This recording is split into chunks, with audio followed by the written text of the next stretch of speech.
Hi hello नमस्कार सगळ्यांना. तर चला आज करूया आपण एकदम सोप्या पद्धतीने चिकन बिर्याणी. तर अर्धा किलो जवळपास हे चिकन स्वच्छ धुवून घेतलेलं आहे.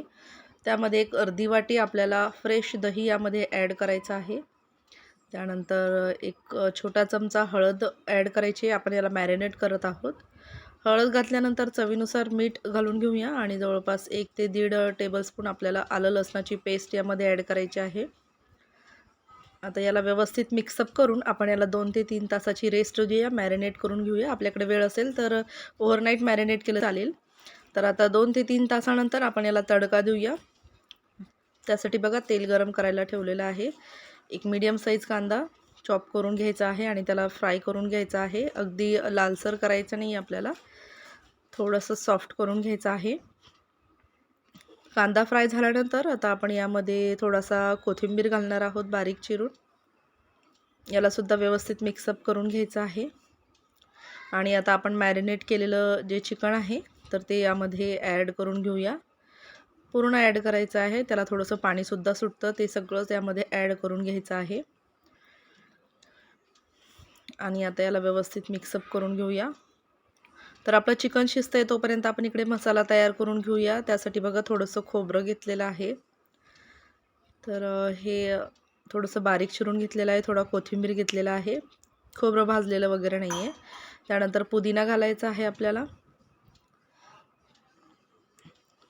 आणि मी थोड्याच हिरव्या मिरच्या घेत आहे. आपण आपल्या आवडीनुसार हिरव्या मिरच्या यामध्ये ॲड करायच्या आहे.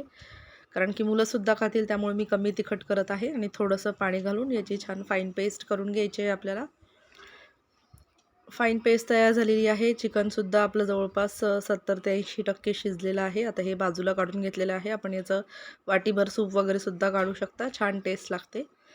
तर आता तडका देऊया त्याप्रकारे. त्यासाठी बघा अशा प्रकारे उभा कांदा जो आहे तो चिरून घेतलेला आहे. मोठा कांदा घेतलेला आहे. आता यालासुद्धा व्यवस्थित सॉफ्ट करून घ्यायचं आहे.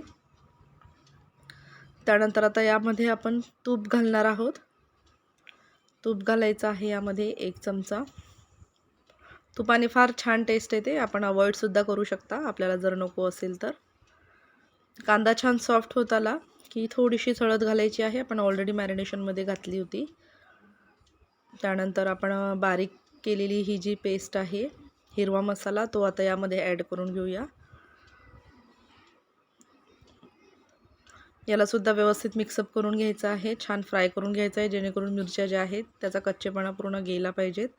आता इथे लाल तिखट घालायचं आहे. लाल तिखट आपण आपल्या आवडीनुसार घालायचं आहे. त्यानंतर थोडासा जो चिकन मसाला वगैरे असतो, बिर्याणी मसाला, तो घालायचा आहे. इथे मी बिर्याणी मसाला घातलेला आहे जवळपास 2-2.5 चमचे. आणि शिजवलेलं जे चिकन आहे तर यामध्ये आता मिक्स करून घेऊया. ऑलरेडी आपलं चिकन जे आहे तर ते शिजलेलं आहे. तर आता या मसाल्यामध्ये एक 5 ते 10 मिनटं आपण परत त्याला शिजवून घेऊया. आणि आता लिंबाचा रस आपल्याला पिळायचा आहे. कर्द लिंबू आहे, तर त्याचा रस आता यामध्ये पिळत आहे.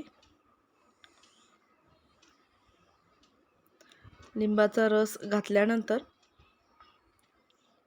आपण याला मिक्सअप करून 5 ते 10 मिनटं छान असं शिजवून घ्यायचं आहे.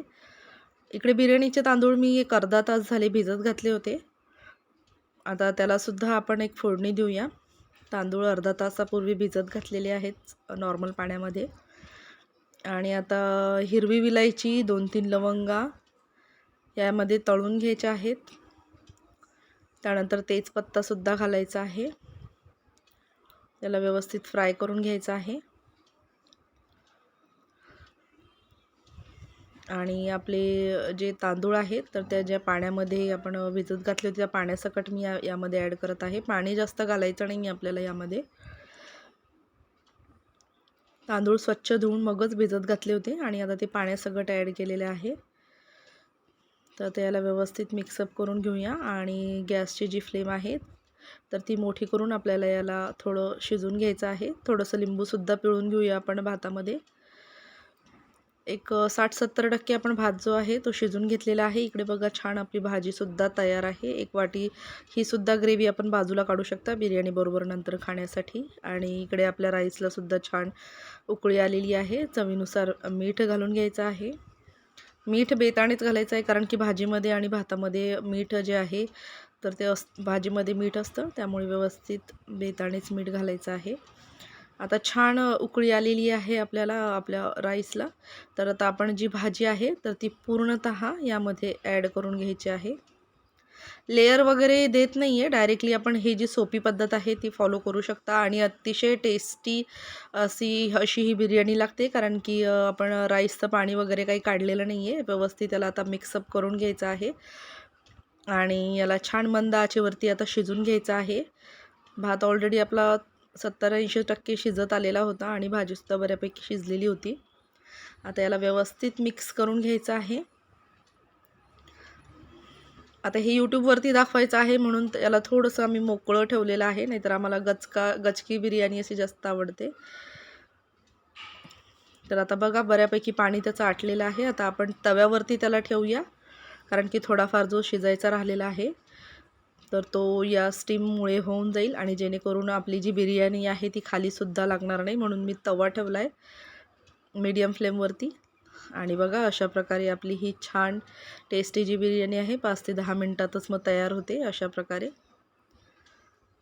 एकदम मोकळी, करायला पण सोपी आणि खायला एकदम टेस्टी अशी ही बिर्याणी जी आहे आपली तयार झालेली आहे. बघा अशा प्रकारे, आणि तवा आपण ठेवलेला आहे खाली, त्यामुळे बिर्याणी आपली खाली लागणार नाही. अशी झटपट टेस्टी, करायला पण सोपी, करायचा सुद्धा कंटाळा येणार नाही अशी ही जी बिर्याणी आहे टेस्टी तयार झालेली आहे. आणि याच्यावरती आपण last but not the list 1 ते 2 चमचा गावरान तूप घालूया. तुपामुळे पण चव नक्कीच वाढते. तर तूप घालून झालेलं आहे. आता सर्व करूया. बघा बिर्याणी घेतलेली आहे आणि याच बिर्याणीची जी आपली भाजी तयार होती ती 1 वाटी आणि अशा प्रकारे सॅलेड. तर बघा करायला सुद्धा कंटाळा येणार नाही अशी अतिशय सोप्या पद्धतीची चिकन बिर्याणी तयार आहे. नक्की करून बघा. थँक्यू सो मच व्हिडिओ पूर्ण बघितला. थँक्यू.